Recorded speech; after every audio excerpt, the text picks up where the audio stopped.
I'll just explain why I went to the 1 minute time frame. Okay, this is not a great L2, failed H2. Still, it did work out. And I took this trade as a scalp. Again, what is the scenario?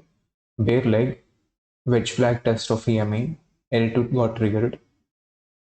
That didn't work out. Breakout above the entire pullback structure or this compact pullback structure.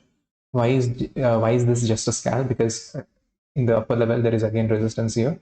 Maybe those who short this level or went to short this level, they are out of they got trapped out of trade. All these levels where they bought with limit orders, maybe if they didn't exit, they are getting trapped. Maybe if the stop loss was somewhere here, this is somewhere around the 50% pullback. So all those reasons, and this is not the ideal structure which I talked about, right? Because on the 5 minute time frame recently, when did this happen? Okay, on this day again, the same scenario. Here I was hoping for a 2 hour. Why? Because at least there, it was not that hectic of a resistance level. But on the 1 minute time frame, when you get such a big bar, it's usually better to get out at a 1:1 fixed risk to reward ratio. Why I carried it to 1.8 or something is because, okay, first of all, I got a late fill.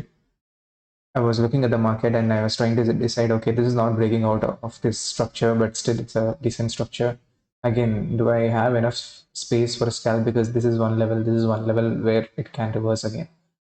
But then I was like, okay, whenever it reaches this level on the index chart, when it comes close to the chart, that is where I'll exit. So that was the logic behind this. And again, if you see the same thing, wedge flag test of EME, H1 pullback, H2. Why this H1 pullback H2 is not a 3-hour risk trade is because you have the wedge flag. So somewhere around the top region is where you have to be exiting. If you don't want to exit here, you need to see how the bar is closing, and even after the bar closed, see what's happening on the next bar.